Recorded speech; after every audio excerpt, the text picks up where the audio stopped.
केजरीवाल को लगा जोर का झटका।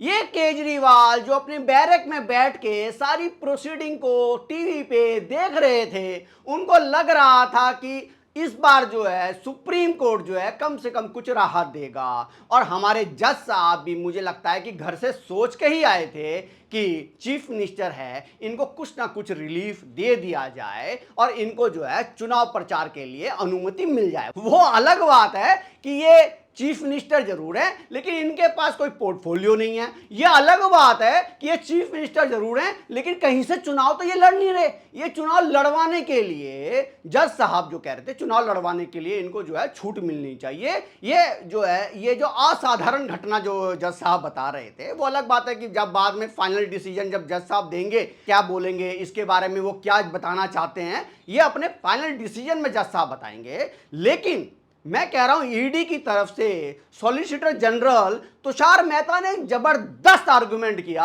और इस आर्गुमेंट में मुझे लगता है कि जज साहब जो घर से सोच के आए थे कि मैं केजरीवाल को कुछ ना कुछ रिलीफ मिल जाना चाहिए, क्योंकि चीफ मिनिस्टर है भाई, सिटिंग चीफ मिनिस्टर है। वो अलग बात है कि हेमंत सोरेन ने गलती कर दी, चीफ मिनिस्टर पद से इस्तीफा दे दिया, अपने दिल की सोची कि अगर मेरे पास भ्रष्टाचार का आरोप लग गया है तो मैं चीफ मिनिस्टर कैसे रह सकता हूं, तो उन्होंने इस्तीफा दे दिया। तो वो गलती मुझे लगता है कि वो कर दी, उनको भी शायद रिलीफ मिल जाता। जो केजरीवाल जो मैंने आपको बताया, ये सबसे बड़ा नटवर लाल है। ये नए नए षड्यंत्र रचता है, कभी हाई कोर्ट में केस डालता है, कभी लोअर कोर्ट में, कभी सुप्रीम कोर्ट में, मतलब सेटल नहीं होने दे रहा ईडी को। ईडी जो अपने केस पे फोकस करे या इस आदमी के पीछे पड़ा रहे।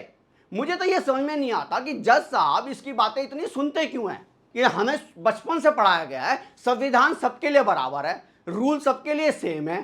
सो लेवल प्लेइंग फील्ड का बहाना बना के जो वकील साहब जो सुप्रीम कोर्ट के जज को इन्फ्लुएंस करना चाहते थे, इस पे तुषार मेहता ने एकदम ब्रेक लगा दिया और जज साहब को भी सोचने पे मजबूर कर दिया कि क्या मैं ये गलत करने जा रहा हूं। भाई एक प्रेसिडेंट बन जाता है, सुप्रीम कोर्ट का फैसला जो होता है वो प्रेसिडेंट बन जाता है, वो एक नजीर बन जाता है। लेवल प्लेइंग फील्ड जो है ये तो ईमानदारों के लिए होना चाहिए, बेईमानों के लिए क्या level playing field. Supreme court ने तो अभी तो कोई राहत नहीं दी है केजरीवाल को। सुप्रीम कोर्ट ने कहा है कि हम इसको जो है फ्राइडे को सुनेंगे, 9 तारीख को सुनेंगे, या हम अगले वीक भी सुन सकते हैं। तो सुप्रीम कोर्ट आगे क्या फैसला लेता है ये देखने की बात है। लेकिन हां, मैं ये जरूर कहूंगा, जस्टिस संजीव खन्ना और दीपांकर दत्ता साहब ने ये एक क्वेश्चन मार्क तो लगा ही दिया है, क्या जो बड़े ताकतवर लोग हैं उनके लिए क्या अलग रूल होना चाहिए क्या।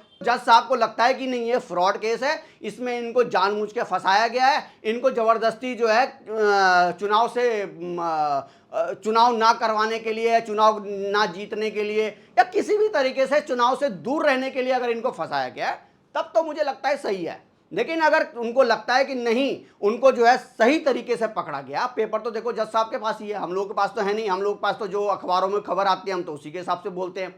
जो हमारे पास जो इंटरनल जो सोर्सेज हैं, वो इंटरनल सोर्सेज जो हमें बताते हैं हम उसके हिसाब से वीडियो बनाते हैं। लेकिन अगर जज साहब को लगता है कि नहीं इस आदमी ने कल्प्रिट है, इसने बेईमानी करी है, इसने जो है 100 करोड़ रुपए कमाए, मैं कह रहा हूं 2 करोड़ रुपए कमाए, 500 रुपये कमाया, भाई फ्रॉड तो फ्रॉड ही है, बड़ा छोटा कुछ नहीं होता फ्रॉड में।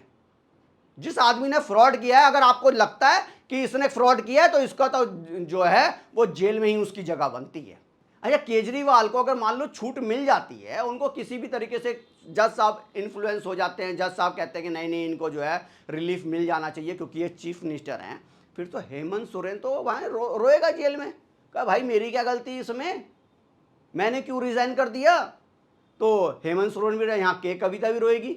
अब मान लो के कविता के father Chandrashekhar Rao chief minister होते तो वो भी यही कहती कि मैं एमएलसी हूँ, मुझे भी छोड़ो, मेरे को भी चुनाव प्रचार करना है, मैं भी अपनी सीटें जितवाना चाहती हूँ।